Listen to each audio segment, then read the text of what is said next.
하나님이 하신 일을 기억하라. 우리에게 좋은 기억과 나쁜 기억이 있습니다. 나쁜 기억은 우리를 괴롭게 합니다. 과거에 패배했던 기억, 실수했던 기억, 죄졌던 기억입니다. 그리고 과거에 억울하게 당했던 기억을 우리의 삶을 불행하게 합니다. 그 과거를 계속 기억해내는 것은 그다지 바람직하지 않습니다. 반면에 좋은 기억은 우리의 삶에 활력을 줍니다. 과거에 상 탔던 기억, 과거에 행복했던 기억입니다. 과거에 소원을 이루었던 기억, 승리했던 기억이 있습니다. 또 과거에 도움을 받았던 기억과 도움을 주었던 기억도 있습니다. 마치 과거의 추억의 사진을 꺼내 보듯이 과거의 좋은 기억을 꺼내서 회상해 봅니다. 물론 과거의 승리에만 취해서 살 수는 없습니다.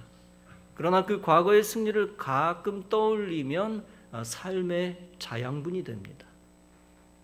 본문의 말씀은 다윗이 좋은 기억을 떠올리며 고백하는 말씀입니다. 어떤 좋은 기억입니까? 특별히 하나님이 이스라엘 백성들에게 기적의 선물을 주셨다는 것입니다.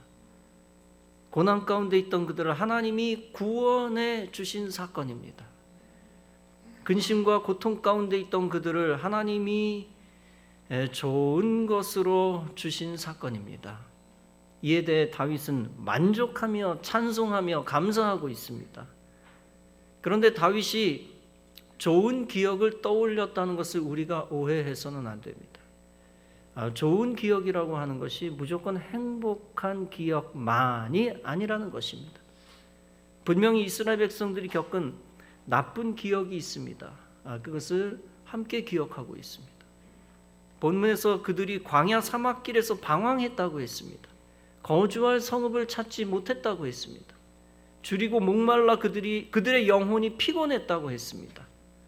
그러나 다윗은 그 나쁜 기억을 좋은 기억으로 연결시키고 있습니다. 어떻게 연결하고 있습니까? 다름 아니라 나쁜 기억의 사건을, 나쁜 기억, 나쁜 사건을 하나님께서 선용하셨다는 것입니다. 선하게 활용하셨다는 것입니다. 또한 고통스러운 사건을 하나님이 선한 결과로 만들어 주셨다는 것입니다. 즉 최악의 상황을 최선의 기적으로 하나님이 연결시켜 주셨다는 것을 떠올리는 것입니다. 그러면서 다윗은 하나님께 감사의 찬송을 하고 있습니다. 그래서 다윗은 본문에서 고백합니다. 여호와의 인자하심과 인생에게 행하신 기적으로 말미암아 그를 찬송할지로다. 그가 사모하는 영혼에게 만족을 주시며 줄인 영혼에게 좋은 것으로 채워 주심이로다. 이렇게 그는 하나님이 하신 일을 기억하며 감사 찬송하고 있습니다. 사랑하는 성도 여러분, 여러분에게 나쁜 기억이 있을 수 있습니다. 그때 그 나쁜 기억을 자꾸 떠올리며 원망하며 살지 마시기 바랍니다. 그렇게 과거의 불행한 사건을 떠올리며 사는 것은 바람직하지 않고 신앙적이지 않습니다. 그런데 그 나쁜 기억이 완전히 사라지는 것은 아닙니다. 그때 우리는 하나님의 섭리와 은혜를 생각해야 합니다. 악한 사건이 있었음에도 불구하고 하나님이 선용하신 은혜입니다.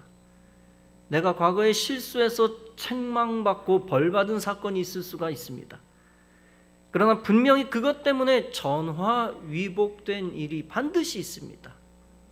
어떤 이는 과거에 사업이 망했기 때문에 비참한 생활을 합니다. 어떤 이는 과거에 선택을 잘못했기 때문에 당하는 괴로움이 있습니다. 어떤 이는 과거에 선택 잘못했기 때문에 부귀영화를 얻지 못했습니다. 잘못된 선택 때문에 원하는 일을 하지 못했습니다. 그리고 잘못된 선택 때문에 원하는 곳으로 가지도 못했습니다. 그러나 오히려 그것 때문에 전화위복된 일이 많습니다. 사업이 망했기 때문에 오히려 예수 믿은 사람도 있습니다. 부귀영화를 얻지 못했기 때문에 교회 다니고 구원받은 사람도 있습니다. 심각한 질병을 얻었기 때문에 죄악을 청산하고 하나님과 가까워진 사람도 있습니다. 사고가 났기 때문에 오히려 더 많은 도움을 받고 도움을 주기도 하는 경우도 있습니다. 그리고 원하는 곳에 가지 못했기 때문에 얻는 축복도 있습니다. 내가 원하는 길이 막혀 오히려 하나님이 원하시는 곳에 있는 사람도 있습니다. 비록 내가 실수했지만 그것이 합력해서 선을 이룬 경우입니다. 주님이 원하는 곳에 남아 주님이 주신 사명을 받은 경우입니다. 다시 말하면 하나님이 나쁜 사건을 좋은 사건으로 연결시켜 주신 역사, 은혜입니다. 그 은혜를 발견하는 자가 하나님께 감사할 수 있고 찬송할 수가 있습니다. 그렇게 감사하고 찬송하면 그 나쁜 기억은 더 이상 우리를 괴롭히지 못합니다. 그 나쁜 기억은 오히려 신앙 간증이 됩니다. 그리고 그 나쁜 기억은 오히려 미래의 승리를 위한 발판이 되는 것입니다. 여러분, 모든 사건을 하나님이 주신 선한 결과와 연결시키기 바랍니다. 다시 말해 여러분에게 선한 결과를 주신 하나님의 은혜를 발견하시기 바랍니다. 그리고 그 은혜를 기억하며 감사하시기 바랍니다. 그러면 앞으로의 사건도 하나님 안에서 축복의 결과로 이어질 줄로 믿습니다. 하나님이 원하시는 감사의 태도에 능력이 있습니다. 그리고 하나님이 원하시는 감사의 고백에 기적이 있습니다. 독일에 마르티 바덴이라고 하는 그리스도인이 있었습니다. 하루는 지방 출장을 갔다가 싸구려 모텔에 묵게 되었습니다. 아침에 일어나 보니 누군가 구두를 훔쳐갔습니다. 화가 치밀어 올랐습니다. 구두를 살 곳이 없는데 구두를 잃어버린 것입니다. 그날이 마침 주일 아침이었습니다. 구두를 신고 교회 가야 되는데 없으니 불평이 터져 나왔습니다. 모텔 주인이 빌려준 헌 구두 신고 가까운 교회를 찾아갔습니다. 예배당에 나가 앉아 있으면서 나쁜 기분을 삭힐 수가 없었습니다. 감사와 기쁨은 한 군데도 발견할 수 없는 얼굴로 예배를 드렸습니다. 그런데 앞에서 바이올린을 연주하는 사람을 발견했습니다. 그의 얼굴과 표정을 보니 너무 은혜가 넘쳐났습니다. 소리만이 아니라 그의 표정에서 은혜가 넘쳐나는 것을 느꼈습니다. 자세히 살펴보니 두 다리가 없는 분이었습니다. 그럼에도 불구하고 너무나 감격스러운 모습으로 연주를 하고 있었습니다. 그 모습을 본 바데는 가책을 느꼈습니다. 나는 신발을 잃어버리고 불평하며 앉아 있었다. 그런데 저 사람은 두 다리를 잃고도 감사가 넘치는구나. 그 후로 그는 감사하며 살겠다고 결심을 했습니다. 그 바덴이 감사의 태도로 인생을 바꾸었더니 하나님이 은혜의 선물을 계속 주셨습니다. 그는 훗날 마르틴 바덴으로서 독일의 재무장관이 되었습니다. 여러분, 이렇게 감사의 태도는 나쁜 경험도 감사의 조건으로 바꿔줍니다. 그리고 감사의 태도는 억울한 사건도 미래의 승리의 발판으로 만들어줍니다. 어떤 이는 나쁜 기억 속에서 하나님이 하신 일을 발견했습니다. 동경중앙교회에 다니던 어떤 손집사라는 사람이 있었습니다. 그가 일본에서 회사를 운영하는데 큰 회사 전기를 수리했습니다. 사원들은 다 일본 사람이었습니다. 수리를 위해 전기를 다 단전했습니다. 완전히 차단한 줄 알고 펜치를 가지고 수리를 하면서 어느 곳을 탁 쳤습니다. 그런데 2400볼트의 전기가 흐르는 것입니다. 어떻게 위기에서 빠져나왔는지도 모른답니다. 하여튼 자기가 들었던 그 쇠가 녹더랍니다. 세상에 그렇게 전기가 세더랍니다. 그런데 놀라운 것은 자기는 살았답니다. 너무 감사해서 하나님께 영광을 돌렸습니다. 그리고 그 자리에서 엎드려 가지고 막 울며 감사 기도를 드렸습니다.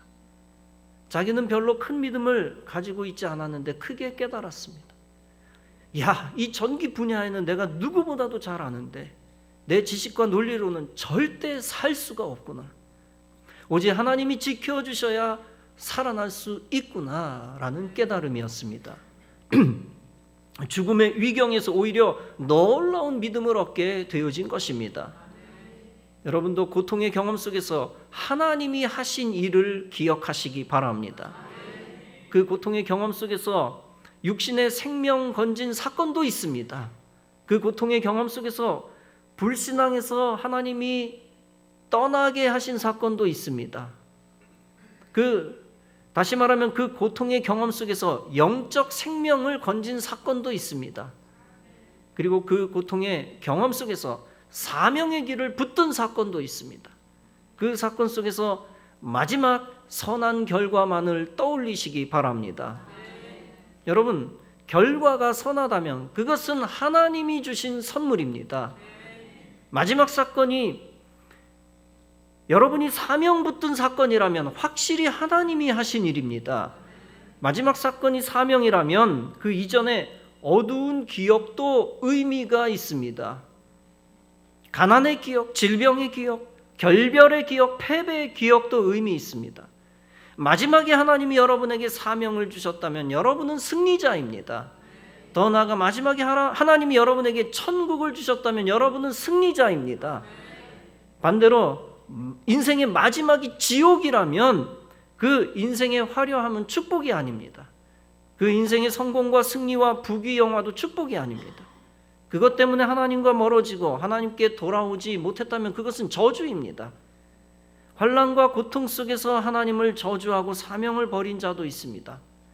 또 거꾸로 등 따고 배부르다고 교회를 멀리하고 죄악의 직업을 택한 자도 있습니다. 이를테면 술 파는 직업, 도박하는 직업, 고리 대금업 등등입니다. 그런 인생은 세상에서 아무리 잘 나가도 마지막이 악한 인생입니다. 목사 장로 아들로 태어났다 할지라도 임종시에 하나님을 원망하고 저주하는 인생이 있습니다. 멀쩡히 교회 잘 다니다가 이단에서 충성하는 인생이 있습니다. 그런 인생은 마지막이 저주인 비극적인 인생입니다. 마지막이 중요합니다. 사랑하는 성도 여러분, 기독교는 마지막이 좋은 종교이어야 합니다. 여러분의 마지막을 반드시 천국으로 마무리하시기 바랍니다. 불신 가정에서 태어났어도 교회를 통해 천국으로 마무리하시기 바랍니다.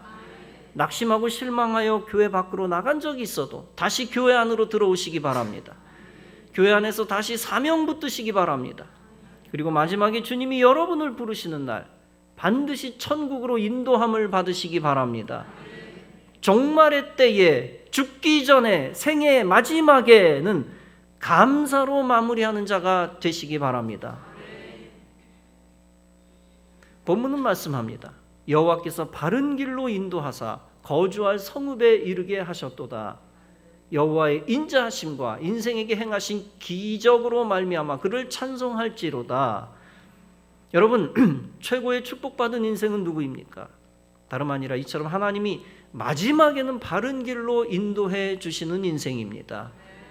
마지막에는 반드시 진리의 길, 선한 길, 의로운 길로 들어가야 합니다. 마지막에는 반드시 생명의 길, 사명의 길, 천국의 길로 들어가야 합니다. 마지막에는 하나님이 원하는 성읍으로 들어가야 합니다. 이 성읍은 하나님의 도시를 의미합니다. 천국 도성입니다. 그리고 이 땅에서 예배를 지킬 수 있는 천국의 유일한 모형 교회를 말합니다. 세상에서 방황했어도 반드시 우리의 마지막 거할 장소는 교회이어야 합니다. 마지막 순간에 어느 장소에 거하느냐가 중요합니다. 이사야 4장은 말씀합니다. 그날에 시온에 남아있는 자, 예루살렘에 머물러 있는 자, 곧 예루살렘 안에 생존한 자 중 기록된 모든 사람은 거룩하다 칭함을 받으리라. 다시 말하면 하나님의 도성과 교회에 남아있는 자가 되어야 한다는 것입니다. 홍수 심판 때 노아의 가족들은 방주 안에 남아 있었습니다. 우리도 종말의 때 구원의 방주 교회 속에 남아있는 자가 되어야 합니다. 세상에서 세상 죄악 짓다가 예배 드리는 걸 포기하는 사람들이 있습니다. 그들이 노년이 되어 다시 교회로 들어오려 하는 사람도 행여 있습니다. 그러나 영적으로 교회의 문은 그들에게 닫히는 날이 옵니다. 항상 교회와 예배의 자리에 마지막 순간까지 거하기를 사모하는 자 되기를 바랍니다. 그래서 주님께서 여러분의 마지막을 구원의 현장으로, 여러분의 마지막을 사명의 현장에 두는 역사가 있기를 바랍니다. 이렇게 마지막에는 무조건 좋은 결과를 얻으시기 바랍니다. 마지막 순간까지 하나님께 감사하는 가장 복된 인생이 되기를 바랍니다. 미국 시카고에서 활동하던 화가 솔맨이라고 하는 사람이 있었습니다. 그는 한창 활동하는 젊은 나이에 결핵에 걸렸습니다. 작품도 인정받고 결혼까지 해서 곧 태어날 아기까지 있었습니다. 그러던 솔맨은 큰 시류에 빠졌습니다. 의사는 충격적인 사실을 전달했습니다. 임파선에 문제가 있어 솔맨이 길어봤자 3개월밖에 살지 못한다는 겁니다. 몸이 아픈 것보다 더 괴로운 것이 있었습니다. 그것은 아내와 태어날 아기에 대한 죄책감이었습니다. 그렇게 슬퍼하는 솔맨에게 하루는 아내가 이렇게 말했습니다. 우리 남은 3개월을 하나님의 선물이라고 생각해 보면 어떨까요? 하나님도 사람도 원망하지 말고 우리 3개월을 행복으로 감사로 채워봐요. 아내의 위로는 솔맨의 마음을 움직였습니다. 그리고 이때부터 솔맨은 아내와 행복한 시간을 보내려고 노력했습니다. 이제 남은 시간에는 말씀을 묵상하며 예수님의 초상화를 그렸습니다. 이때 솔맨이 완성한 것이 있었습니다. 그것은 엄청나게 유명한 작품이 됐습니다. 그리고 솔맨이 살아있을 때만 500만 부 이상이 팔렸습니다. 더 놀라운 사실은 3개월이 한참 지나도 솔맨이 죽지 않았다는 것입니다. 그리고 오히려 병이 깨끗하게 나아 76세까지 살았습니다. 사랑하는 성도 여러분, 여러분이 생존의 복 또한 생명의 복을 받았다면 하나님이 하신 일임을 고백하시기 바랍니다. 치유와 회복의 은혜를 받았다면 하나님이 하신 일로 기억하시기 바랍니다. 그 거룩한 기억이 여러분의 믿음을 성장시켜 줄 것입니다. 그리고 그것을 기억하며 감사하는 여러분을 하나님이 책임져 주실 것입니다.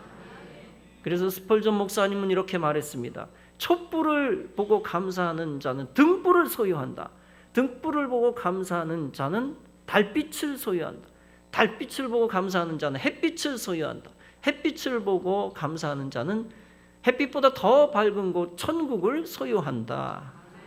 그렇습니다. 어떤 사건이든 하나님께 감사하는 자가 복 있는 사람입니다.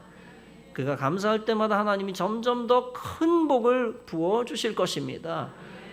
장 도미니크 보비라고 하는 프랑스의 편집장이 있었습니다. 그는 1995년 12월에 갑자기 뇌졸중으로 쓰러졌습니다. 온몸이 굳어졌습니다. 겨우 왼쪽 눈꺼풀만 살짝 움직였습니다. 그가 병원에 누워서 할 수 있는 것이라고 사실상 아무것도 없었습니다. 그런데 간호사가 정성으로 도와 기이한 일을 이루었습니다. 눈꺼풀로 알파벳을 표시하여 의사 표현을 할 수 있게 한 것입니다. 그런 방법으로 쓴 책 잠수복과 나비라는 책이 있다고 합니다. 무려 눈꺼풀을 20만 번 이상 껌뻑이며 쓴 책이라고 합니다. 그 책에서 그는 다음과 같이 놀라운 고백을 했습니다. 고이다 못해 흘러내리는 침을 삼킬 수만 있다면 세상에서 가장 행복한 사람일 것이다.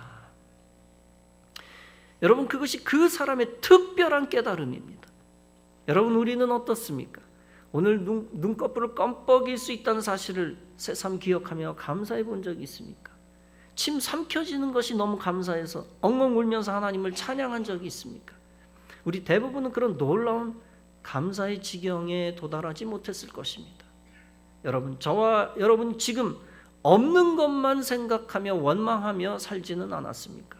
지금 가지고 있는 세세한 수많은 것에 대해 전혀 감사하지 못한 인생은 아니었습니까? 여러분, 불평은 궁한 사람만 하는 거다. 불평은 없는 사람만 하는 거다라고 하는 오해를 해서는 안 됩니다. 불평은 풍요로운 사람 가운데도 너무나 많이 나타나는 불행한 현상입니다. 감사가 없었기에 행복을 차버렸고 믿음도 떨어졌던 겁니다. 어떤 면에서 감사를 회복하는 길은 깊은 깨달음을 통하여 가능한 것입니다. 행복의 유일한 지름길은 오직 감사입니다. 이 축복의 통로, 감사를 풍성케 하는 길은 원망을 중단할 때 가능한 것입니다. 그리고 모든 선한 일을 하나님이 하신 일임을 고백할 때 가능한 것입니다. 모든 악한 일들을 선한 일들로 바꾸셨습니다. 하나님이 바꾸셨습니다. 라고 고백하는 것입니다. 또한 내게 있는 모든 좋은 것들은 다 하나님이 주셨습니다. 라고 고백하는 것입니다. 돌이켜보면 얼마나 많은 선한 일들이 있었는지 모릅니다. 일용할 양식을 주신 주님께 감사하시기 바랍니다. 문제를 해결해 주신 하나님께 감사하시기 바랍니다. 여러분의 영혼을 구원하시려고 우리 교회로 부르신 것에 감사하시기 바랍니다. 신앙생활할 때 일어설 힘을 얻도록 말씀 주신 것에 감사하시기 바랍니다. 신앙적으로 붙들어 줄 수 있는 형제, 자매, 가족을 주신 것에 감사하시기 바랍니다. 더 나아가 어려운 환경 속에서도 사명 잃지 않게 해주신 것에 감사하시기 바랍니다. 특히 남들이 갖지 못한 여러분만의 사명의 특권을 얻은 것에 감사하시기 바랍니다. 그 감사의 기억과 고백을 통해 축복의 통로는 30배, 60배, 100배로 넓어질 것입니다. 그 감사로 열려진 축복의 통로를 통해 하늘의 복이 매 순간 부어질 것입니다. 이와 같은 크고 작은 감사를 통해 주님이 주시는 기적을 바라보며 하나님께 무한 영광 올려드리는 성도 여러분 다 되어지시기를 주님의 이름으로 축원합니다.